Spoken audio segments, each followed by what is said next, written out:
are these people? Declassified UK. I've been talking about them. I shouted them out last week. I talked about how they were censored in what was it? They had 4 different articles and they were blocked from going to the Weapons Expo.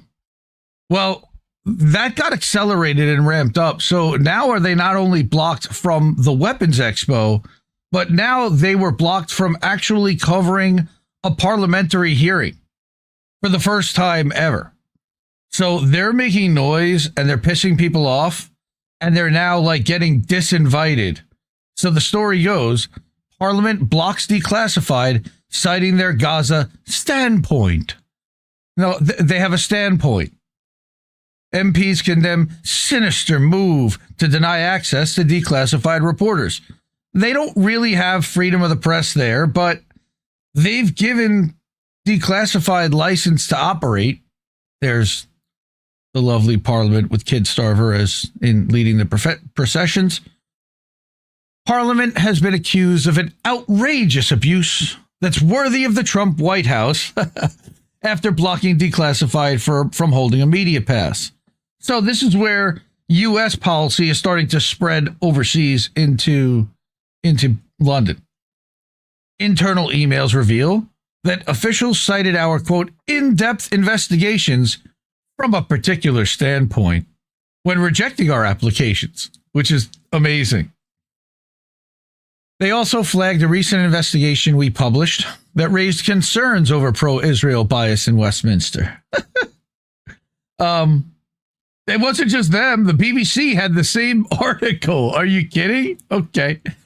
Again, this is despite parliamentary authorities having a duty to remain politically impartial.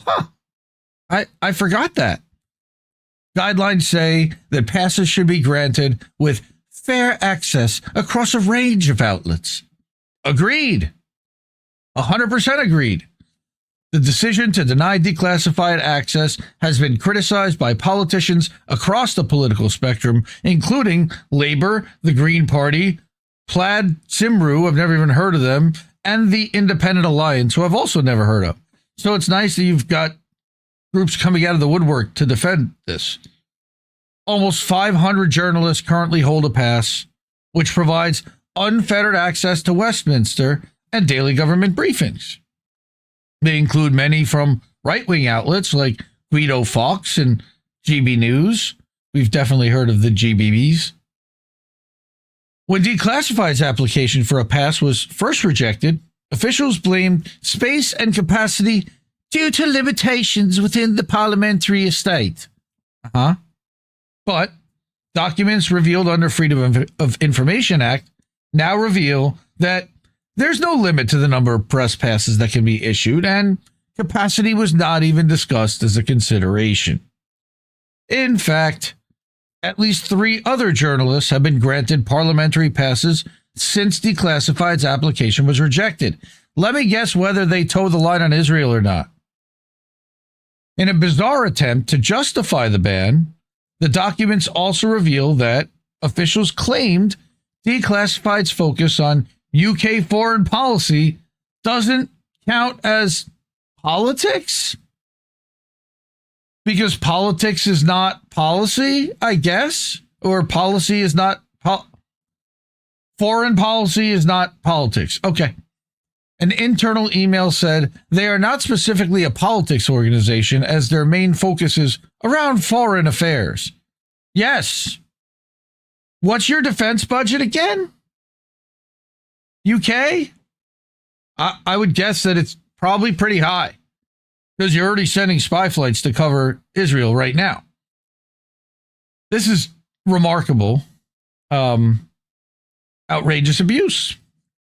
Several politicians condemned the decision by Parliament, rightfully so, and warned against selectively silencing journalists. I think they've done that for a long time. There was a guy that was in Belmarsh prison for a while that Parliament really never took very much time to do anything about.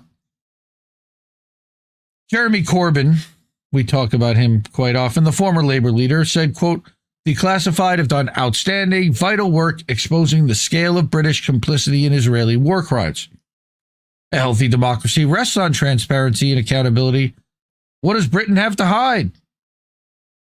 That's a great point. Yes, though they have plenty to hide, including supporting spy flights over Britain, which is over Israel and Gaza, and maybe even over the flotilla, which we're going to talk about later. And those, that it's a problem. So Declassified's causing problems. They're now getting screwed with their access. Liz Saville Roberts, I wonder if there's any relation to Jimmy Savile, the leader of the Plaid Cymru, said that Parliament should be proud to make itself open to investigative journalists. Agreed. So now you've got some of the supporting statements. All right. Shaukat Adam, the Independent Alliance MP for Leicester South. Okay, the denial of a press pass to Declassified is an outrageous abuse by the parliamentary authorities. The UK has a long history of fearless and frank investigative journalism. Declassified is part of that tradition. Even John Pilger had said so. The spurious reasons for refusing them a press pass, revealed in their Freedom of Information request, appears to reveal a sinister move to suppress investigative political journalism, again, worthy of the Trump White House. That was his statement. So then you've got Lord Prem Sikka from the Labour Party, and then you've got a Green MP. Press freedom is fundamental to our democracy, right? They don't live in a democracy. Come on. They live in a parliamentary system, number one. It's not really a democracy, and it's a whole other story. On top of the fact that oligarchs are really running the entire show, and nobody wants to talk about that. It's a uniparty run by corporate interests and the uber wealthy. We talk about that all the time. But meanwhile, the National Union of Journalists responded to our findings, saying that, quote, the UK government should recognize the importance of supporting greater media plurality in which diverse views and voices across the media landscape and political spectrum are represented, right? Like, what are we doing here? Then you've got the union's general secretary who jumped in and she added a statement. But bottom line is they weren't allowed to cover a parliamentary hearing because of their Gaza coverage. So now the Gaza censorship is extending beyond. This was the article we read last week and we covered about them being barred from that London arms fair, which they had gone to before and questioned people. Oh, we've got more. Okay. The decision to reject Declassified's media pass application was finalized by the Sergeant at Arms, Ubana Oyet. Okay. But records suggest that it was based on advice from the House of Commons press office, who highlighted the standpoint of Declassified's coverage. So you've got a press office that's biased against somebody that's trying to expose their military and state and their intelligence state. When we sent the right of reply with advance notice of this article, the press office flatly denied the evidence contained in the internal emails. What a shock. How do they deny it? This is despite the fact that they were disclosed by Parliament itself under FOIA. Officials even threatened regulatory action against Declassified if we failed to publish a lengthy and misleading statement from a parliamentary spokesperson. That is insane. What? The statement claimed that decisions around press passes are not based on an outlet's editorial stance or coverage of any one issue, and any suggestion to the contrary is wholly untrue. That's a lie. Why would they say that? Under orders from Home Office. And when Declassified said we weren't prepared to quote from a misleading statement, Parliament's head of media responded, quote, we'd expect any outlet to use the full response we provide them and would strongly dispute any suggestion that the statement provided is untrue. So we've now got, Big Brother. He added, quote, we would be happy to follow up with impress if our response is not reflected in your coverage. Well, we know what Declassified's going to do. He also claimed that our article was based on incomplete material, which doesn't reflect the full picture. However, if this is true, it suggests that Parliament failed to fully comply with Declassified's FOIA request. That's also a problem. The press office then proceeded to ignore further questions and provided no further information. Because why would they? The spokesperson had said, quote, the House of Commons supports the work of a free and independent press. Free and independent as long as you print what we want and what we say. Providing access and facilities to the parliamentary press gallery.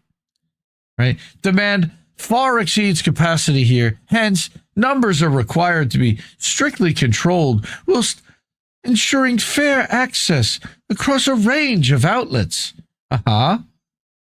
For applications from an outlet that doesn't already have a pass, or for a request to increase the allocation given to an outlet, we require a business case to be submitted, details of which are available on our website.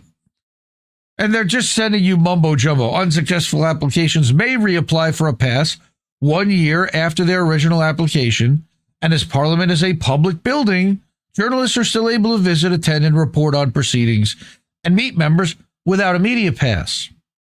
Decisions around accreditation are applied consistently across all applications. So this is a blanket thing.